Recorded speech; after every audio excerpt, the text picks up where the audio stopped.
Hi friends, super കൺമണി സീരിയലിൻ്റെ പുതിയ വിശേഷങ്ങളിലേക്ക് എല്ലാ കൂട്ടുകാർക്കും സ്വാഗതം. അങ്ങനെ കൺമണി പിറ്റേന്ന് രാവിലെ ഒരുപാട് സന്തോഷത്തോടു കൂടി ഓഫീസിലേക്ക് പോകാനായിട്ട് ഇറങ്ങുന്നുണ്ട്. ഓഫീസ് വണ്ടി വരാനായിട്ട് കാത്തു നിൽപ്പുണ്ട്. കൂടെ അച്ഛനും അതുപോലെ തന്നെ അപ്പിക്ക് ഇന്ന് കാറിൽ പോവാലോ എന്നൊക്കെ പറഞ്ഞ് ആ ഓഫീസിലെ വണ്ടി കാത്തു നിൽക്കുന്നുണ്ട്. ആ സമയത്താണ് പെട്ടെന്നൊരു കാറ് വരുന്നത്. നീല കളറിലൊരു കാറ് വരുന്നുണ്ട്. അപ്പം ഇത് നമ്മൾ ഉദ്ദേശിച്ച കാറിലല്ലോ, ഇത് വേറെ ഏതൊരു കാറാണ്, ഇത് ഓഫീസിലെ വണ്ടിയല്ല എന്ന് പറയുന്നുണ്ട്. അപ്പോൾ ഇതാരാ ഈ നേരത്തെ രാവിലെ തന്നെ എന്ന് ആകാംക്ഷയോടുകൂടി നോക്കുന്നുണ്ട് അവരെല്ലാവരും കൂടെ. ആ സമയത്ത് അതിൽ വരുന്നത് വരുണും അവൻ്റെ കൂട്ടുകാരനും കൂടിയാണ് വരുന്നത്. എന്തോ പണി പറ്റിക്കാനുള്ള വരവ് തന്നെയാണ് വരുണിൻ്റെ വരവ്. അങ്ങനെ വരുണിൻ്റെ വരവ് കണ്ട് തന്നെ കൺമണി ഒരുപാട് ഭയപ്പെടുന്നുണ്ട്. ഇനി സത്യങ്ങളൊക്കെ ഇവിടെ വന്ന് വിളിച്ചു പറയൂ, എന്തെങ്കിലും പ്രശ്നം ഉണ്ടാക്കുമോ എന്നൊക്കെയുള്ള രീതിയിൽ പേടിക്കുന്നുണ്ട്. ആ സമയത്ത് ഒട്ടും കൂസലില്ലാതെ വരുൺ യാതൊന്നും സംഭവിച്ചിട്ടില്ല എന്നുള്ളൊരു മട്ടിൽ അവിടേക്ക് കുറേ സമ്മാനങ്ങളും പൊതികളും ആയിട്ട് കുറേ ഡ്രസ്സുകളും പൈസയൊക്കെ ആയിട്ട് വരുന്നുണ്ട്.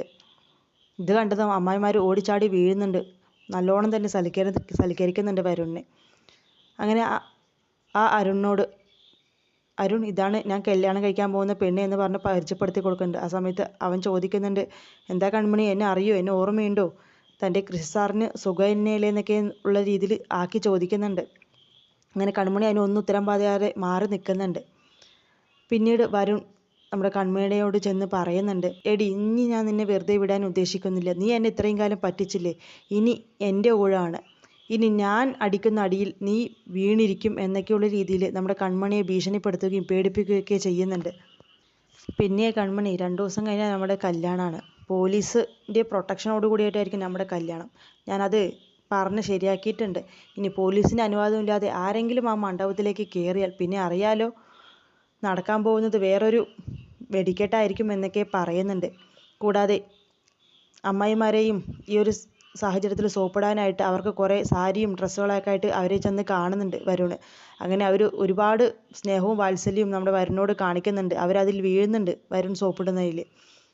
പിന്നീട് അവർക്കതുപോലെ തന്നെ ധനലക്ഷ്മിക്ക് കുറേ പണങ്ങൾ കൈമാറുന്നുണ്ട്. തൻ്റെ ഒപ്പം നിൽക്കാൻ വേണ്ടിയിട്ടും എല്ലാത്തിനും സപ്പോർട്ടാവാൻ വേണ്ടിയിട്ട് ധനലക്ഷ്മിക്കും ഒരുപാട് പണം വാരിക്കോരി കൊടുക്കുന്നുണ്ട് വരുൺ. ഇതൊക്കെ എൻ്റെ കളിയാണ് മോളെ, ഇനി നീ പാഠം പഠിക്കാൻ പോകുന്നേ ഉള്ളൂ. ഇതുവരെ നീ എന്നെ കളിപ്പിച്ചു, ഇനി ഞാൻ നിന്നെ ഒന്ന് കളിപ്പിക്കാൻ പോവുക, കാണാൻ കാത്തിരുന്നോ എന്നുള്ള രീതിയിൽ അവളോട് പറയുന്നുണ്ട്. ആ സമയത്താണെന്നുണ്ടെങ്കിൽ കൺമണി ആകെ ഭയപ്പെട്ട് പേടിച്ചിരിക്കുന്നുണ്ട്.